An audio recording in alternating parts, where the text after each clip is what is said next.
have some fun and then just talk about like some content creation, which I think is absolutely needed as a small business owner, because that's the only way that we can stand out against big corporation and, you know, a crowded space, really. What do you think, Cheston? Yeah, man, content creation is one of those where I think everybody's scared a little bit, because it seems like this big unknown. It seems like, you know, you have to have a big production, you have to have a team. It takes all this time.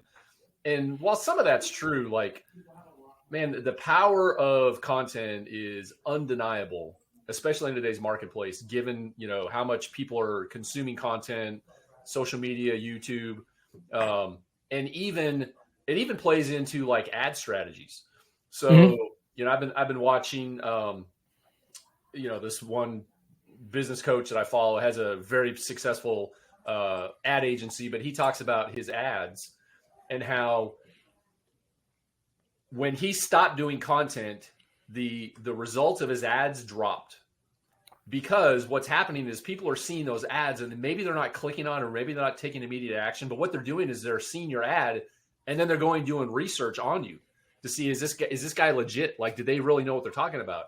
And so if you don't have content that then backs up what it is that you're selling or what you're saying, you're not going to gain that trust of someone who's going to, you know, end up opting in for your offer or taking, you know, calling you for that discovery call or scheduling it, whatever the case may be. And so the more content you can put out there, the better, because it never goes away. It's evergreen, you know, and it stands to, I mean, it really helps to position you as the expert and the authority that helps you gain that trust of people that are considering you to, you know, help them recover from their injury or improve their performance or whatever the case may be. So, I mean, really, we can't talk enough about creating content and the importance of it. Yeah, I see both, right? I see people who all in on content, and then most of the content is just kind of them talking to themselves, which is, you're at the end of the day, I'm not my demographic of the people I need to help. Yeah. Right. And I think you ended up making content that pat yourself in the back and also only pleasing your peers, which is the wrong way to make content. And we have the other side of the spectrum where you just don't want to do content whatsoever. Right. Yeah. And, you know, for me, I like to make content that is relevant and is meaningful and valuable to the people who I want to help. I think that's the first and foremost thing. And the second thing is that I don't even care what excuses you have. Like, dude, like, English is my second language. Like, I mean, if I can do it, like, why not? Like, you have it. Everyone has an iPhone. You can shoot content like that. Like, I didn't start making content by having a whole team. Like, we have Nick, who does all our media stuff. We have a couple of VAs that does all our editing, but most of the time when I first started, it was just bare bone. I was just doing everything myself, stitching everything together. Yeah. And what's interesting about on that note, though, is it's actually recently there's been a trend where unedited, unfinished video is actually doing better than some very highly produced. Like, I saw this video the other day, and they highlighted a handful of videos where it was literally like an 80-year-old grandma who was literally just talking to a phone, and it was shaky and the sound was horrible, but it had almost 1 million views. And then there was some other old guy, and I don't know what is the old people, maybe because they're technology. Well, I think that's why people watch it, right? Because if old people making content is authentic. But it was the quality of the content. It was what they were saying that had value. And so you know, going back to your point where, you know, you don't want to create vanity content that just puffs you up and pat yourself on the back, but you want to create content that resonates with the audience that you're trying to reach. Yeah. So, you know, this episode, I really want to encourage people to make content and also use some of the framework that I personally use, that we use to actually generate ways to connect with people. And the biggest thing that I've learned after taking a lot of courses on content creating, whether it's YouTube course, Instagram, TikTok, all of that stuff. The one thing that I've learned is that I don't care how much views I get. I only care how many shares, save, and comments and interaction that I get, because that's more of the output that I'm looking for. I think most, just like any ad agency, like, people would only say, hey, you're going to get X amount of leads, but those are not good leads. If you get, you know, like 100 million views and that doesn't translate into anything at all, then it's kind of pointless. You're still wasting your time. Like I have a friend who has close to like 20,000 followers on Instagram. And I asked him like, hey, how many people do you convert on Instagram? They're like, none. I'm like, what do you mean? He's like, nope, we got no patient from this. We haven't got to 3,000 followers on Instagram, but we get on average like 4 to 8 patient a month. Yeah. On our social media.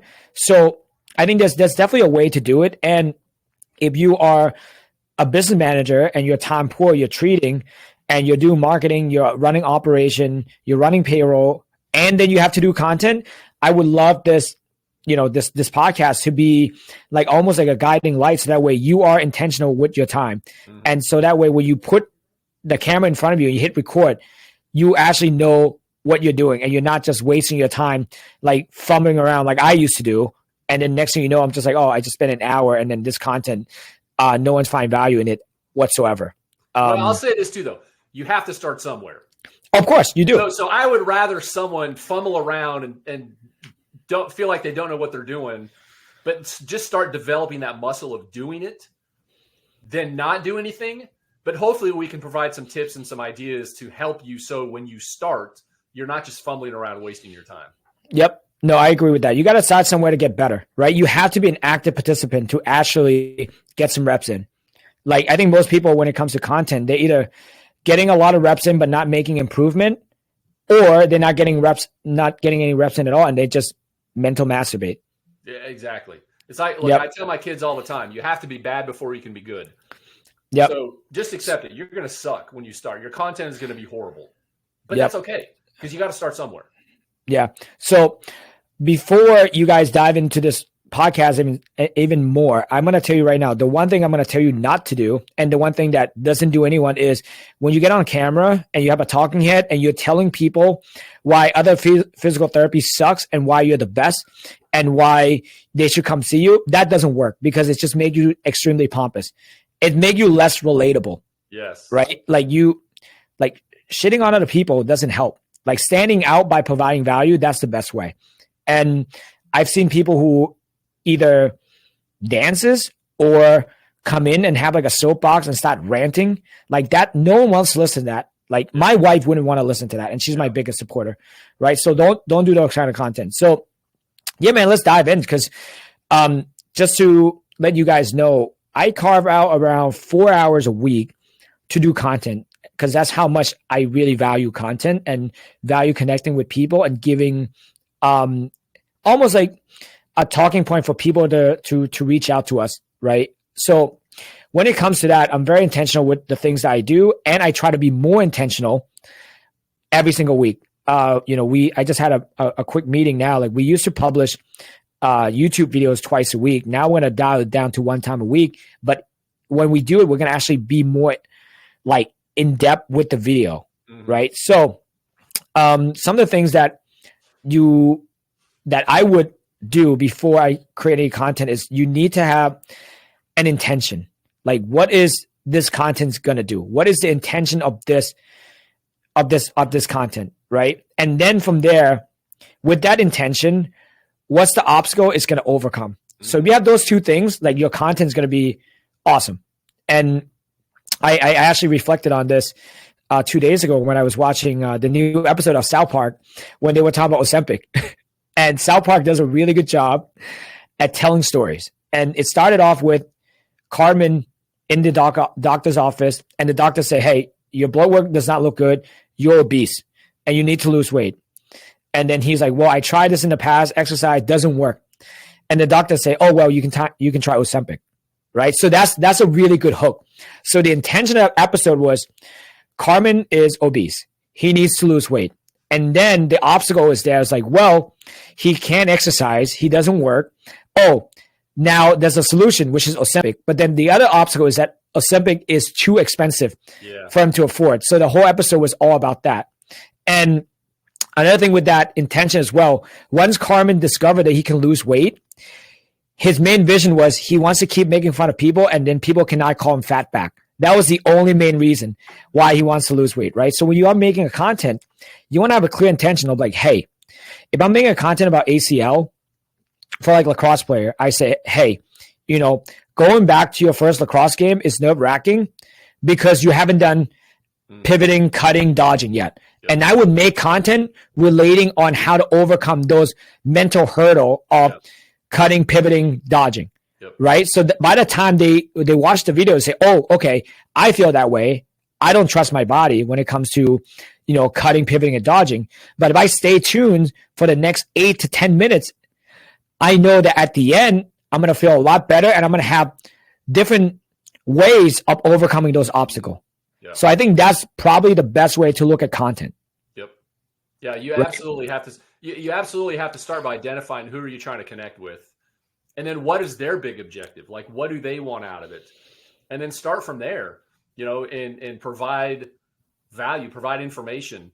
Again, the goal of creating content. And one thing I want to say too is going back to your comment about how you budget 4 hours a week. Like, you can do that because, and this is just a little plug for all the past episodes, because you have systems and processes and the team in place that can carry out your vision that allow you the time to be able to work on your business.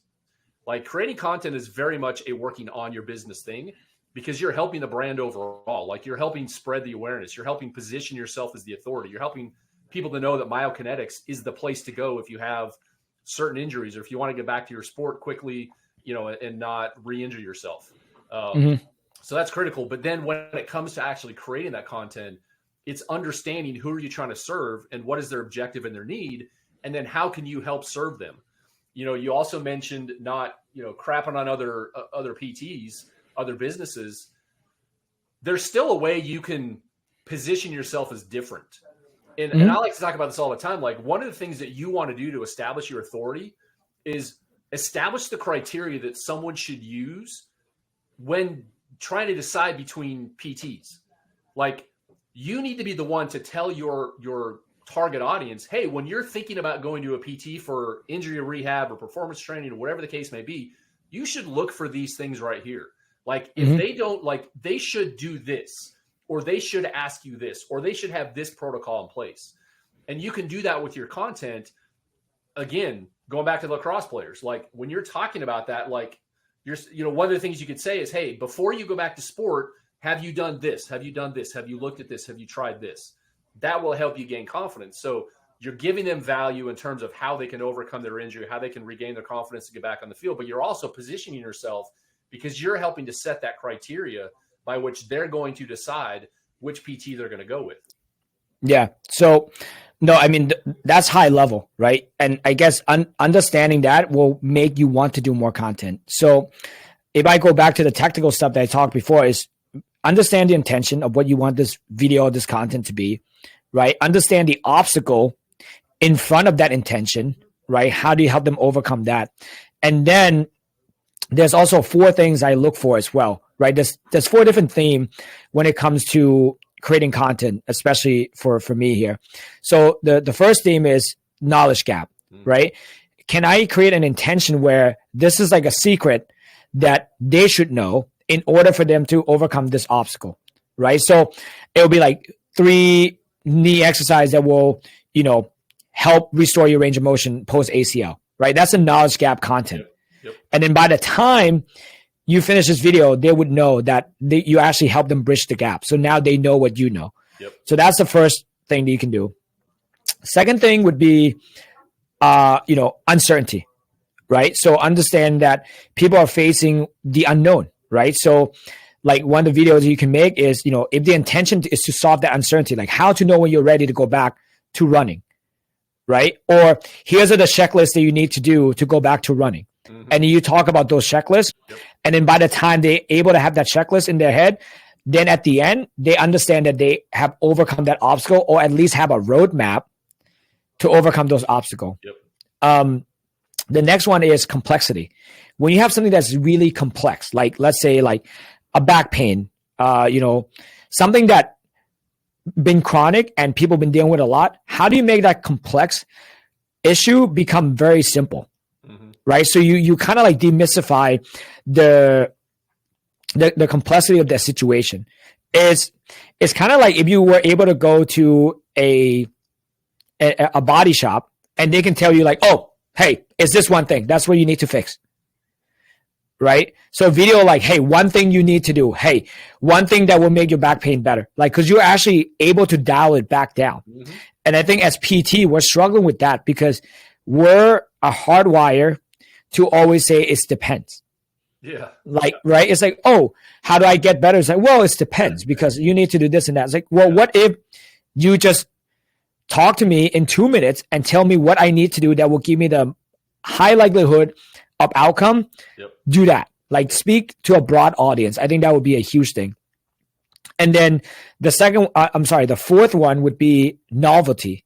Like, these are like one-off special kind of situation, right? Like, I just did a recent video on ACL bear procedure.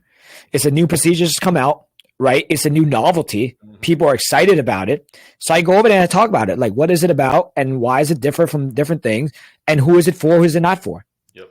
Right? So if you just stick to having a true intention, a clear obstacle, and then with each intention and obstacle has a theme of complexity, like novelty, knowledge gap, and what's the last one? Oh, and uncertainty. Then you're actually going to reach out to a lot of people, because the issue with us in healthcare is that we can't predict when people are going to get hurt.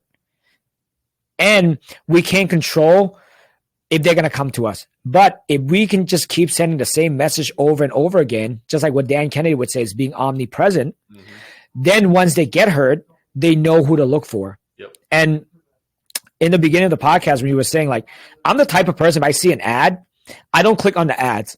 I Google the company. Yep. And I look at what other things they have done to actually see how credible they are as a business, as a brand. Yep. Right? Because the issue I think we just get so tired of seeing ads, bro. Like, I'm ads fatigue. I think that's a real word, right? Yeah. I mean, I don't know so much it's ad fatigue as much as, again, people like to buy. Like, people need PT services. And so they see an ad, and it's not that they're in the market for it. They just want to make sure they're making the right decision. And so, for the longest time, and it still holds true, like, they're going to go Google you to see what your reviews say, to see what the testimonials say, see what other patients of the experiences they have had. But add to that now the layer of content, because there is so much content out there and it's so readily available. That's only going to either enhance your reputation that you have online, or it could detract from it if you don't have a lot of content. Like, then, it's almost like there's that missing piece of the puzzle that they need to make that decision that you really are the best one to help them. And that type of content, like what you say, that provides value, that gets them one step closer, that helps them kind of start to overcome that obstacle, is going to start to bridge that gap and create that trust that you need to be able to get that patient.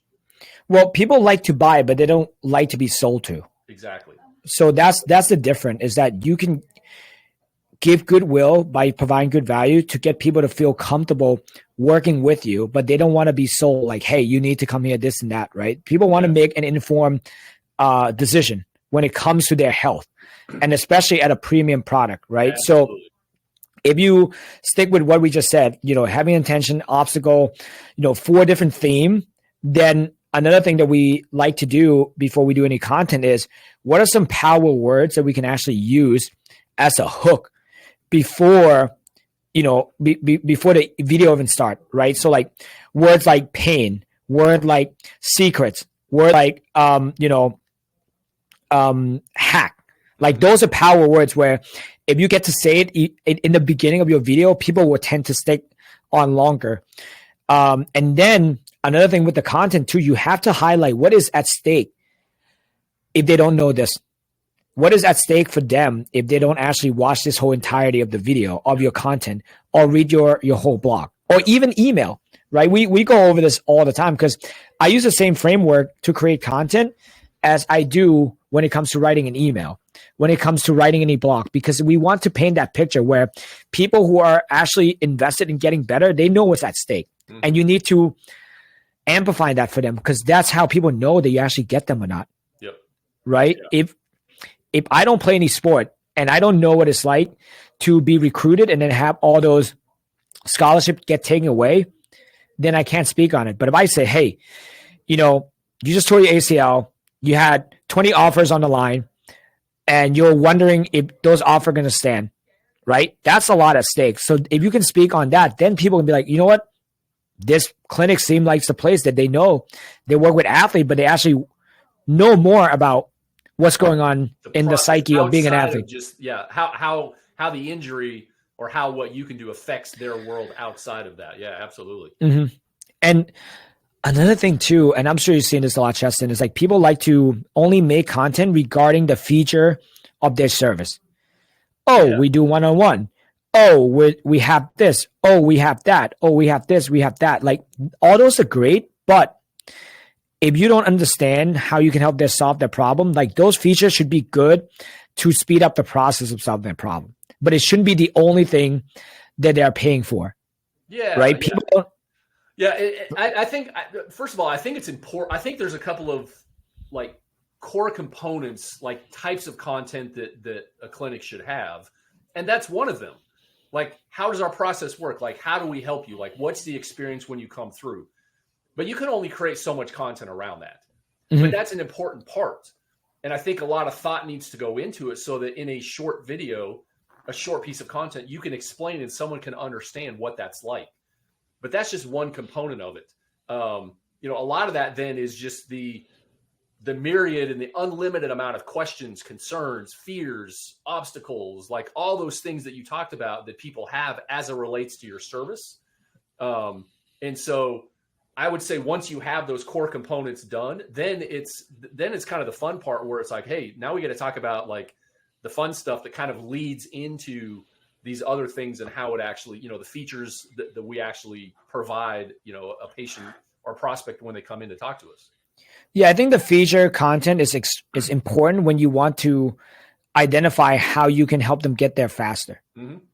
right? How you can stand out. But I think at the end of the day, you have to have the core, because if I say I advertise that we do dry needling and we do shockwave and all of that stuff, but I can't tell them that by doing that, it's going to get them to the result faster, they're not going to care for it. Because at the end of the day, if you go car shopping and let's say you're a Mercedes guy, you only want Mercedes because of the Mercedes emblem.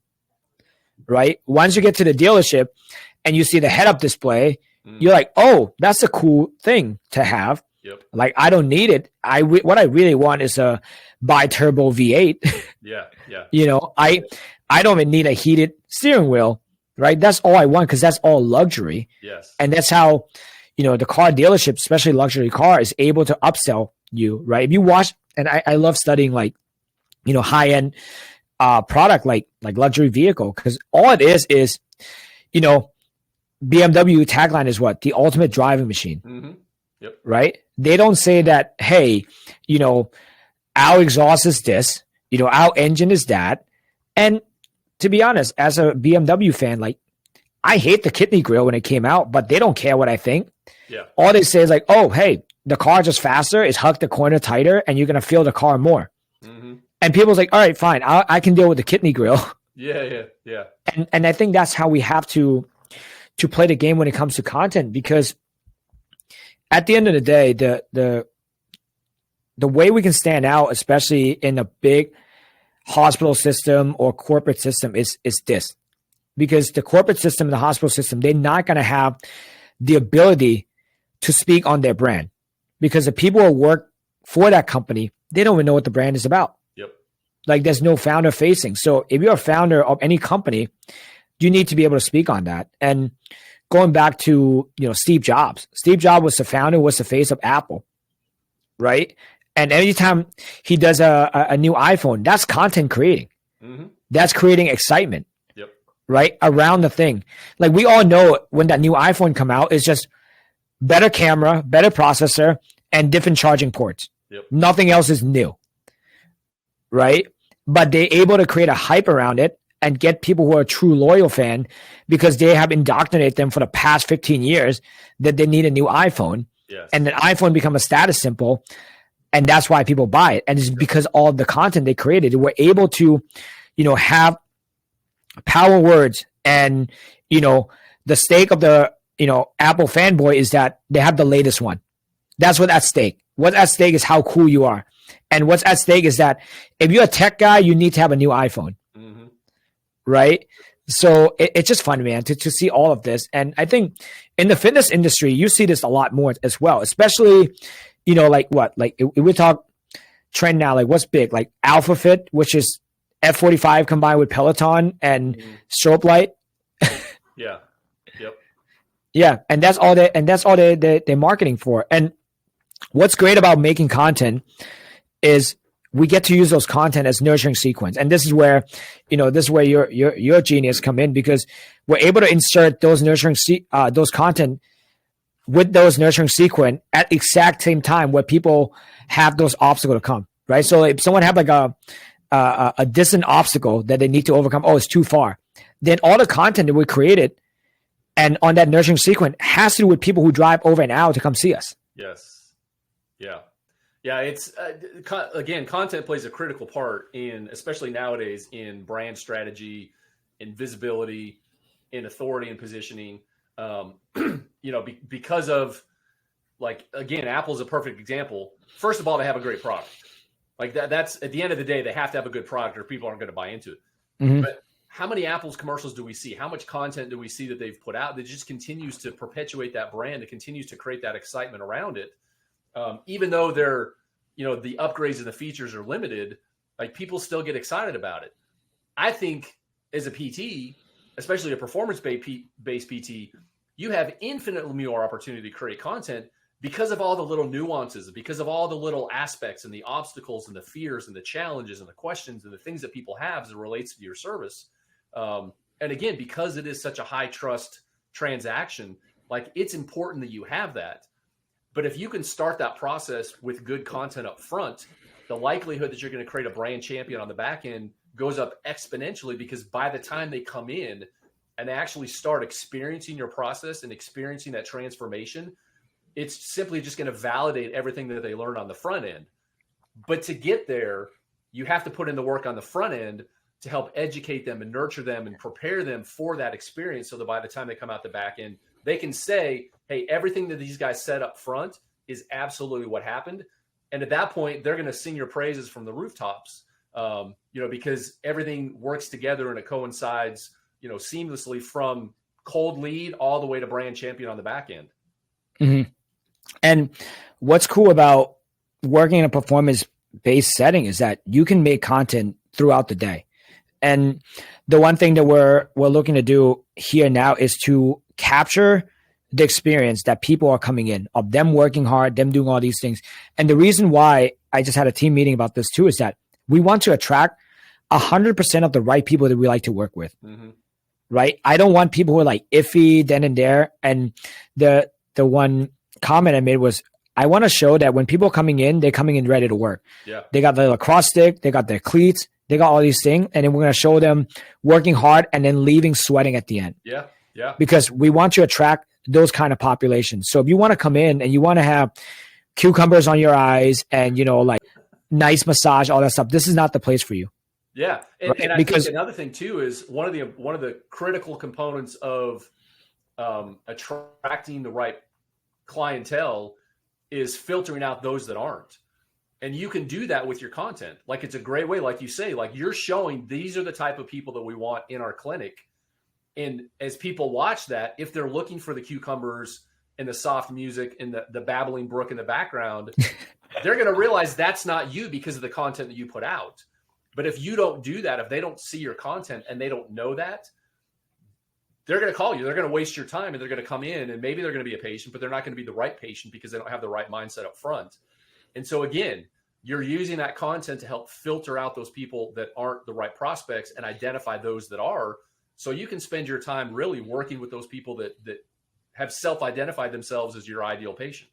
Yeah. And with the right content, it will actually ended up saving you money. So that way you don't have to run those low ticket offer. Yes. Right? Because most of the time when you run a low ticket offer, like a $49 first assessment, you end up attracting the wrong group of people. Yes. Who wants to pay less, but demand so much more. Yes. And those are absolutely detrimental to your business, because not only you can't grow with them, they're going to nickel and dime you, and they have unrealistic expectation. Yeah. And it's not to say you can't run those low ticket offers, but when you do, if you've done a good job with your content, you're going to get more of the right people that are going to be attracted, and you're going to repel more of the people that aren't. You're not going to have to go as low. like you're not going to have to go bare bottom, like lose money on that offer, because you've done a good enough job on the front end to identify the right people that are qualified financially, mentally, physically to benefit from the service.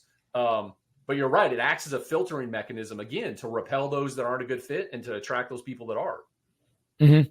Yeah. So now that's always been like my main thing. Every time we have a meeting is like, how do we attract more people? And I would ask my team, especially on the sales end, I was like, hey, what are some objections you have? What is some content we need to make more? Mm-hmm. Yeah. Or if they say, oh, I need more content of this, like, oh, wait, I just record this. All right, let me make sure I'll give that to you.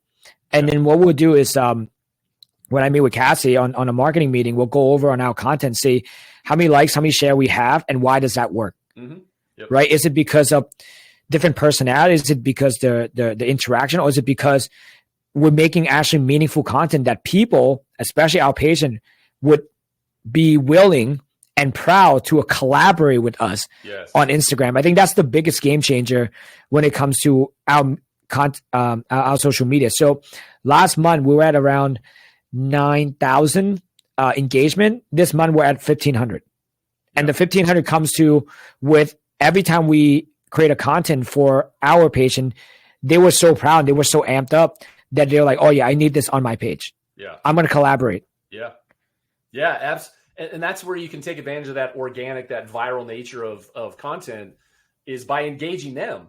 When I owned the gym, we would take pictures of, they'd do an in-body scan, whatever, that, their body fat dropped, or they, got a new PR, whatever it was. We would actually take a picture with their phone and ask them to post it and then tag us in the picture, because then they were essentially doing marketing for us. It wasn't just us promoting them, but they were so proud of this accomplishment that they were putting it on their social media, and then they were tagging us. And then as a result, we got a lot of traction from that. And so, kind of taking advantage of that viral nature of some of that content, those proud moments, when you have those collaborators that are more than willing to share their story, and when they post it on their feed, or that, on their profile, I mean, that just amplifies your reach, because then more people see it that may not otherwise see it, and you have the opportunity to bring them into your ecosystem. Dude, that's a really good idea. I think I'm going to do that with some Instagram takeover. I think we can have some of our patient, our high level athletes that just be like, all right, hey, dude, like, I trust you here. Take it over for a day, or like just for this hour, and then just talk about like the session you have with us, right? Yeah. Stuff like that. This excites me, because I think when it comes to creating content, you have to be very open-minded, and you have to find inspiration from other market. Yep. Yeah. Like some, absolutely. And that's where, and I think this applies overall, not just content, but being able to look outside at other industries or other businesses or other business models and seeing what they're doing, and then pulling in those ideas and figuring out how to adapt it for your business, I think is incredibly invaluable. And it's definitely a high value skill that as a founder or CEO you want to have, is to be able to look outside of where you're at and identify those things that work, and then pull those into your business. Yeah, I think at the end of the day, as a small business owner, a CEO, you always have to be the curator of message. I think I mean, I talked about this in the past, where I used to run away from just like not wanting to make, my personal brand content, right? Because I didn't want it to confuse people at Mile Connects. But at the end of the day, like, I'm not that big.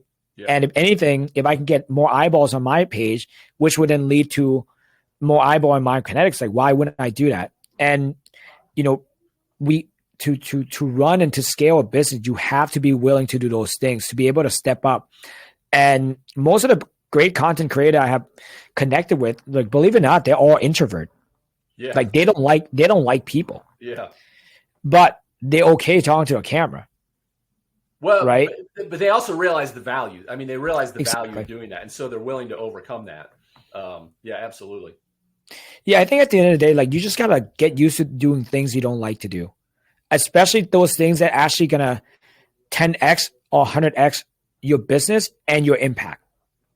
And again, as a CEO, again, ascending that staircase of success, you have to identify those high leverage things. And there are things that you're not going to like to do, but they need to be done because it's going to help propel your mission forward. And for a lot of people, again, unfortunately, like, creating content is uncomfortable. It's new. It's scary. Like, you're putting yourself out there to the world for people to criticize and tear down. You got those keyboard warriors are going to come in and make fun of your haircut or lack of hair or whatever the case may be. You just got to be ready for it.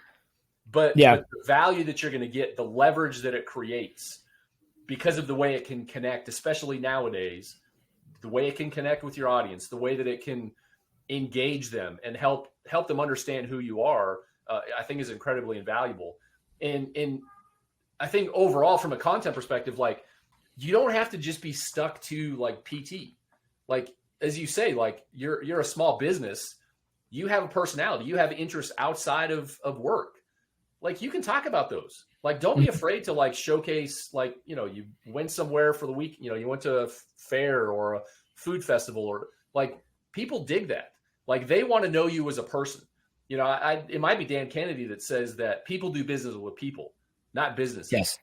And so they want to know that when they come in, they're not just doing business with Myokinetics, they're doing business with Natty.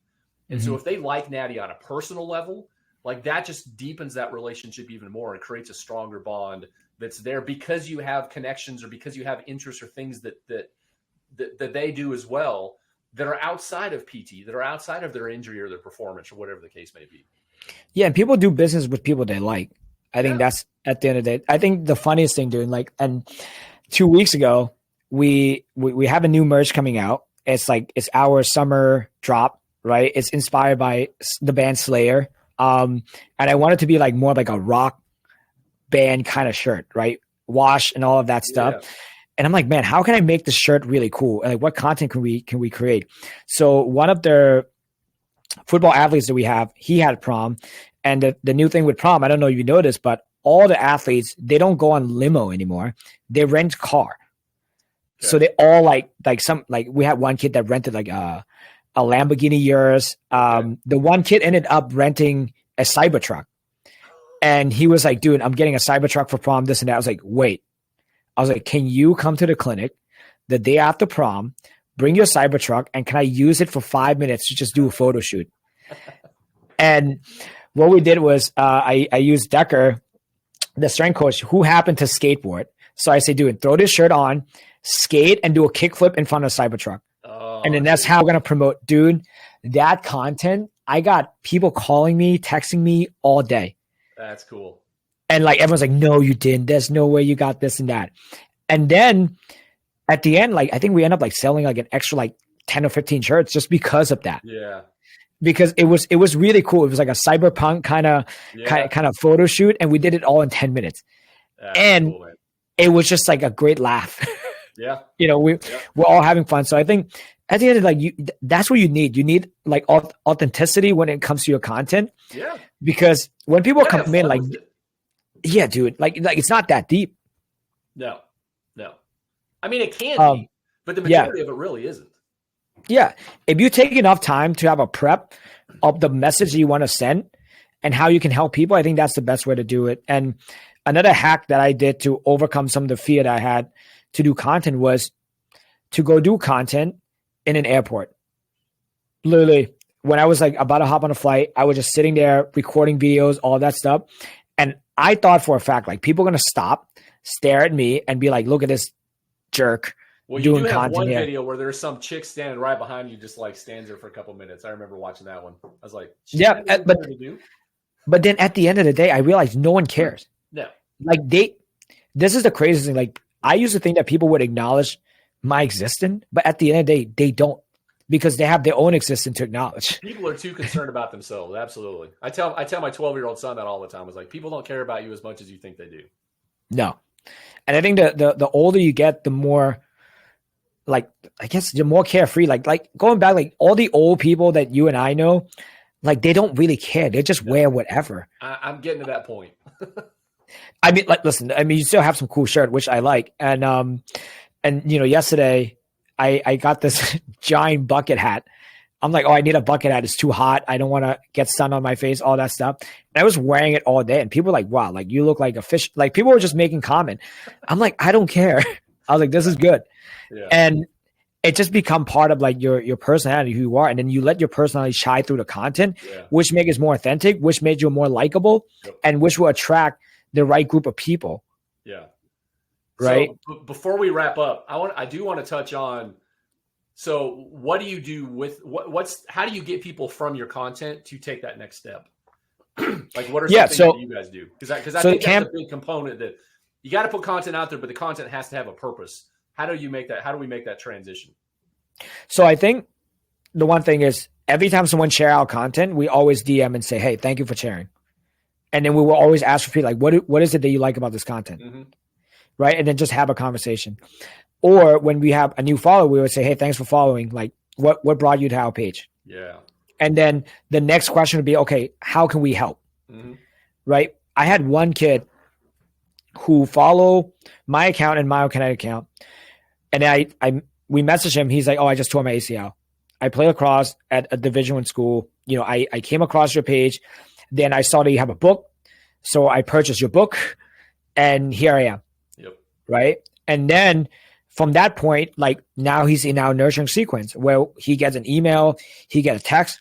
And we just slowly launched this week our upsell on our ACL course, mm-hmm. where people can buy the return to sport, like all the performance-based stuff, for, you know, $149, right? So that's how we're going to drive more revenue via content, right? By connecting with people. Yep. So I think at the end of the day, to simply answer the question is, when people reach out, when people share, we ask them why they share and how we can do more. Yeah. I mean, basically it starts a conversation, which is what you want to have. Like, you just, and talking about that guy that had, what do you say? He had 20,000 followers and he's gotten 0. Whereas you guys get a handful every month, you know, mm-hmm. a dozen or so a month. It's because we average around 40. Yeah. 40 a month. Okay. 40 a month. Yeah. So, but it's because you guys engage, mm-hmm. like someone comments, someone follows, someone likes, like, you're thanking them. Like, it's called social media for a reason. Yep. And you're using that as an opportunity then to start that conversation, to start asking those questions, to understand what it is, what's their challenge, what's their issue. And it's not like you're doing a hard sell. I mean, maybe there's some times where you're offering your book or one of the lead magnets that you have as a call to action after a video. But even still, like, you're using those as an opportunity to start engaging. Mm-hmm. I think if you're making content for the sake of making content, you're missing a huge component. You have to make content with a true purpose of serving people, and then you want to serve them more by following up with them. Yes. Yeah. And so one thing I want to say, one strategy that I think is really effective is taking your highest performing content and actually putting some ad budget behind it and pushing it out there. So, like, if you have a Instagram reel, whatever, that did really well, like, look at why it did really well, but put some ad budget behind it and push it out even further to expand your reach. You know, and taking all the content that you do and seeing what's getting the most results, what's getting the most engagement, the most likes, and pushing that out with a little bit of ad budget, because, again, you're going to expand that reach. It's already been proven to do really well with your audience. And so if you've got your targeting right and you're able to push it out to more people, like those people that liked it, engaged with it, I mean, your opportunity to then have those conversations and engage with those likes, those follows, whatever the case may be, is just going to go up incredibly. Yeah. And you can just, I mean, that's simple, right? You can just boost the post. Yep. Doesn't take much at all. Yep. Another thing we do too, and I think people don't utilize this a lot, is the content that we post on social media, we post on Google. Mm-hmm. And yes. And like, you're the Google expert, and Google love when you keep updating the profile. Absolutely. Yeah. I mean, don't just post it. Like, nowadays it's like, don't just post it one place, like, post it everywhere, because mm-hmm. there's services, there's tools that will take it and reformat it for different platforms. And if you're worried about the time, there's companies, there's VAs that will do it for super cheap. You just give them the content, they'll go ahead and they'll drop it into this platform that will reformat it for the different platforms. They can repost it for you. So don't let that be a hindrance. Don't let that be the excuse as to why you're not doing content or why you're not publishing, in all these multiple channels.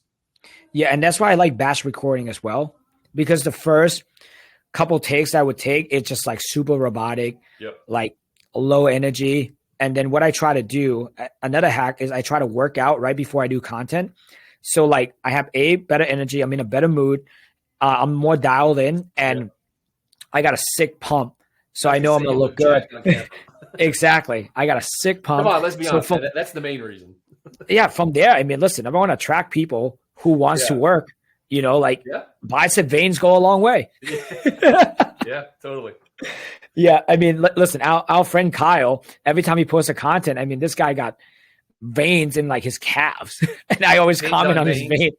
Yeah. Yeah. So again, it's all about brand, right? Like, what kind of brand you want to be known for? And you need to project that out there, because this is my advice to any business owner and any professional athletes, right, that I talk to, is that, dude, if you don't control your narrative, someone else will. And by the time they can, and most of the narrative will not be positive. Yep. Especially nowadays. Yep. Like, you might as well. And like, we own the fact that we're a pricier, a high-end service. And we own that fact, right? I think, Dan talked about, it's called like damning admission. It's like, yep, we acknowledge that we're expensive. We charge more, and and here's the result that we deliver. Yeah. Right. Don't hide behind all that. Of your content backs that claim up. Like, exactly. It shows those reasons why you're able to charge more. Mm-hmm. Yeah. And for the folks that like reaching out to us to work with us, like especially in the growth partnership, that's something you need to understand, is that it's the long-term thinking thing, right? We're not just come in and then just tell you like, do this, do that. Yes, we're going to give you a roadmap to do that, but we're always thinking long-term. Like, what will your life look like 5 years from now? Not just right now. I know it sucks right now, but guess what? It's not going to suck all the time. How do we make sure that whatever you're going through right now might be the worst pain you experience, so that way 5 years from now, you don't have to go through that again. Or if you are going through something, it's a better problem. Yep, absolutely. That we want to level up the problems for sure. Exactly. So, man, I think another great episode. I hope you guys take a lot from this, because this is just Chess and I brain dumping what we know within the past 8 to 20 years that you have and I have, and then kind of sum it up together, especially in the ever-changing world of social media and content. And, if you're still on the fence of making content, I hope at least we convince you to just get started today, and don't worry about being perfect. Just worry about getting the reps in. Reps will build confident, and which more confident, you're going to start having more fun when it comes to making content. Yep. And then get started, man. Exactly. Hey, if you want to work with us, book a call on the link, and then let's hop on a call. And then we'll see you guys same time, same place next week.